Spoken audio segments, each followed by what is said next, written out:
بسم اللہ الرحمن الرحیم۔ اصول الشاشی کا تیسرا باب ہے مشترک معول، سبق نمبر 5 میں خوش آمدید۔ آج کے سبق کے اندر ہم مفسر کی تعریف اور اس کا حکم پڑھیں گے۔ عبارت دیکھ لیں۔ وَعَلَى هَذَا قُلْنَا الدَّيْنُ الْمَانِعُ مِنَ الزَّكَاةِ يُصْرَفُ إِلَى أَيْسَرِ الْمَالَيْنِ قَضَاءً لِلدَّيْنِ وَفَرَّعَ مُحَمَّدٌ عَلَى هَذَا فَقَالَ إِذَا تَزَوَّجَ امْرَأَةً عَلَى نِصَابٍ وَلَهُ نِصَابٌ مِنَ الْغَنَمِ وَنِصَابٌ مِنَ الدَّرَاهِمِ يُصْرَفُ الدَّيْنُ إِلَى الدَّرَاهِمِ حتى لو حال عليهم الحول تجب الزكاة عنده في نصاب الغنم ولا تجب في الدراهم ولو ترجح بعض وجوه المشترك ببيان من قبل المتكلم كان مفسرا وحكمه أنه يجب العمل به يقينا مثاله إذا قال لفلان علي 10 دراهم من نقد بخاري فقوله من نقد بخاري تفسير له فلولا ذلك لكان منصرفا إلى غالب نقد البلد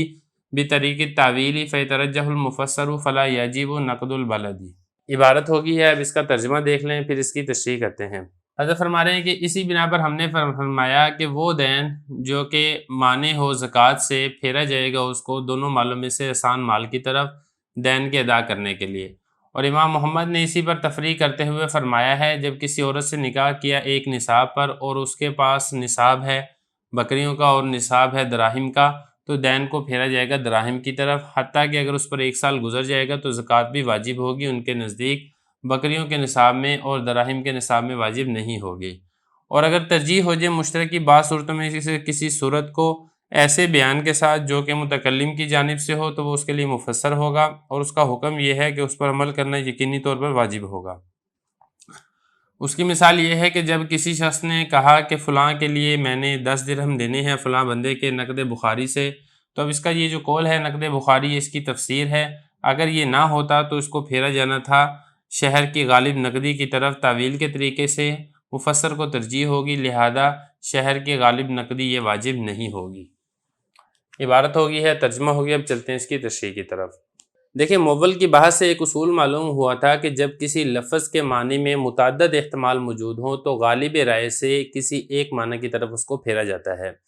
اسی اصول پر مصنف رحمۃ اللہ علیہ نے ایک مسئلے کی تفریح بیان کی ہے کہ ایک شخص چند نصابوں کا مالک ہے۔ مثال کے طور پہ وہ دراہم دینار کے نصاب کا بھی مالک ہے، سامان تجارت کے نصاب کا بھی مالک ہے، جانوروں کے نصاب کا بھی مالک ہے،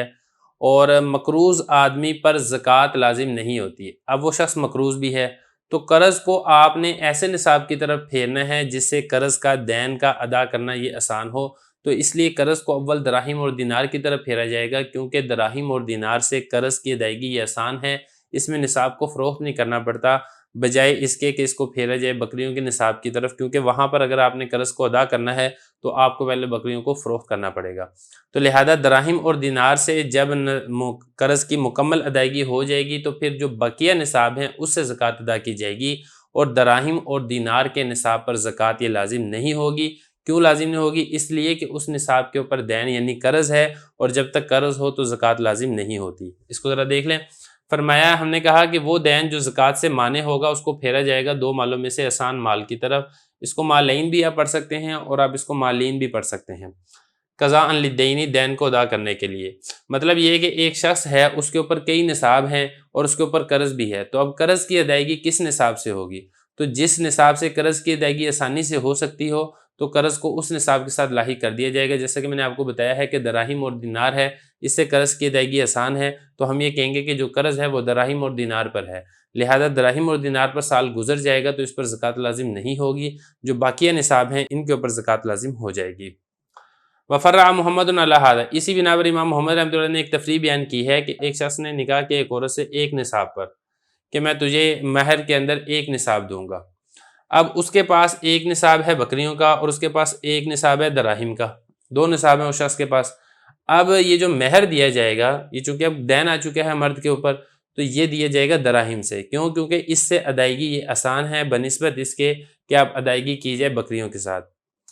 حتی لو حال علیہما الحول تجب الزکاۃ عنہ فی نصاب الغنم ولا تجب فی الدراہم، یہاں تک کہ اگر سال گزر جائے دونوں نصابوں کے اوپر تو زکوٰۃ امام محمد رحمۃ اللہ علیہ کے نزدیک بکریوں کے نصاب میں لازم ہوگی، دراہم کے نصاب پر لازم نہیں ہوگی۔ وہ کیوں؟ وہ اس لیے کہ جو دین ہے یعنی جو اس نے مہر ادا کرنا ہے، وہ چونکہ اس کے اوپر دین اور قرض آ چکا ہے، ہم نے اس کو دراہم اور دینار کے نصاب کے ساتھ لاحق کر دیا تھا، اور یہ اصول ہے کہ جس نصاب کے اوپر قرض ہو اس نصاب پر سال گزر بھی جائے تو اسے زکوٰۃ لازم نہیں ہوتی، تو اس لیے دراہم اور دینار پر تو زکوٰۃ لازم نہیں ہوگی، البتہ جو دوسرا نصاب ہے جب اس کے اوپر حولان حول یعنی سال مکمل ہو جائے گا تو اس پر پھر زکوٰۃ بھی لازم ہو جائے گی۔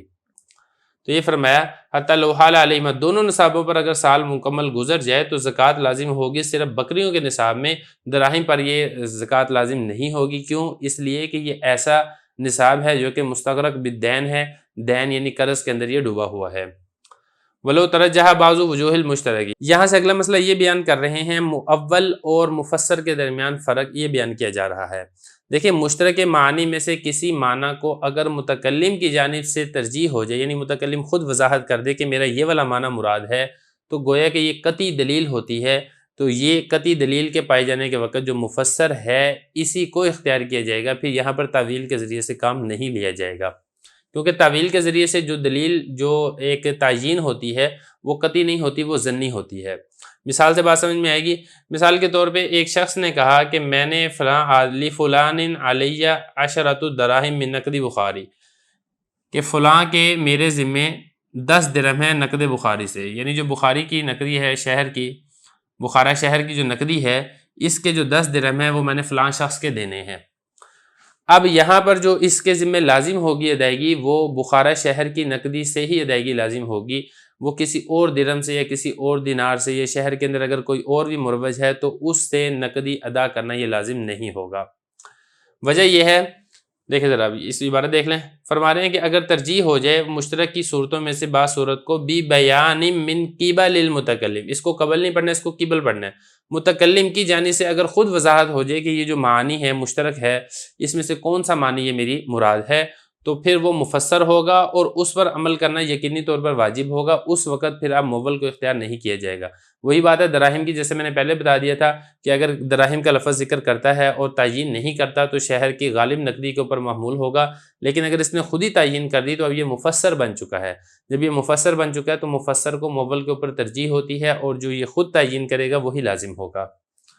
یہی فرمایا کہ مثال کے طور پہ جب کہا کہ فلاں کے میرے ذمے 10 درہم ہے نقد بخاری سے، تو اس کا جو یہ قول ہے نقد بخارا یا نقد بخاری، یہ اس کے لیے تفسیر ہے۔ اگر یہ نہ ہوتا تو پھر غالب شہر کے غالب نقدی کی طرف اس کو پھیرا جانا تھا بطریق تعویل کے طریقے سے، لیکن اب چونکہ تعویل نہیں ہو سکتی کیونکہ متکلم نے خود وضاحت کر دی ہے، اسی وجہ سے جو مفسر ہے اس کو ترجیح ہوگی اور شہر کی غالب نقدی یہ لازم نہیں ہوگی، بلکہ بخارا شہر کی جو نقدی ہے وہی ادا کرنا یہ لازم ہوگی۔ تو یہاں تک ہمارا مشترک اور موول والا باب یہ مکمل ہو چکا ہے۔ اب اس کے بعد اگلا باب ہم انشاءاللہ حقیقت اور مجاز اس کو شروع کریں گے۔